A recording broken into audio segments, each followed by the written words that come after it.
Hey there, this is Barry Mankin with Four Corners Home Inspections.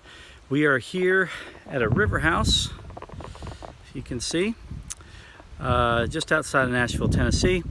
And what we're looking at here on top of a roof, for once, for the video purposes, is a couple of deficiencies on a house that had been redone from a flood, a previous flood.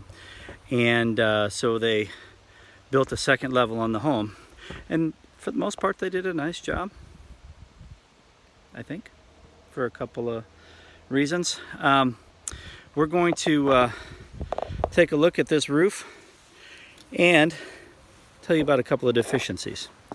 So if you take a look here,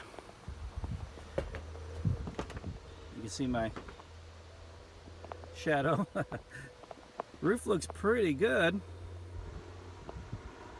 It's just missing a couple of things. I don't know if you can notice, but there is plumbing in the home. No plumbing coming through the roof. We need a vent stack, so that's the bottom line.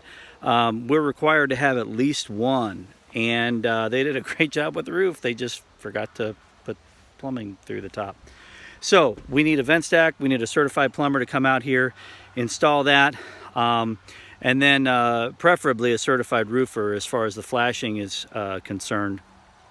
And there's a couple of different applications that they can use out here for that. So we need one that's tied into the whole system. We need to make sure that anything that's not tied in to that plumbing, or I should say, anything that doesn't have its own vent stack, at least has a Studer vent on it, and that the size of that is rated for the amount of plumbing that we have in the home. So the other thing that we're going to notice right here is this ridge. There are no gable vents on this house. So in the attic space, we noticed that the plywood sheeting that was up there wasn't even cut for a ridge vent, which is really what we should have here, or we should have some separate roof vents that would cause a penetration here in this metal roof. So preferably we would like to see a ridge vent. And again, it looks like there may be one from the outside, but upon inspection in the attic, no ridge vent.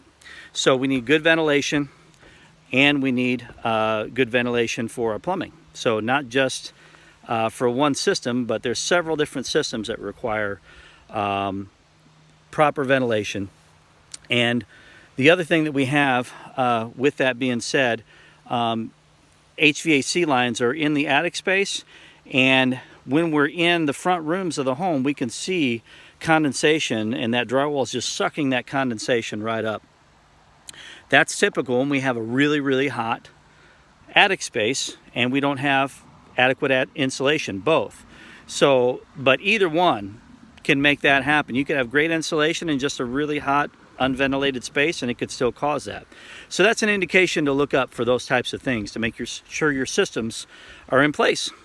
I hope you enjoyed the video, and get a good inspection.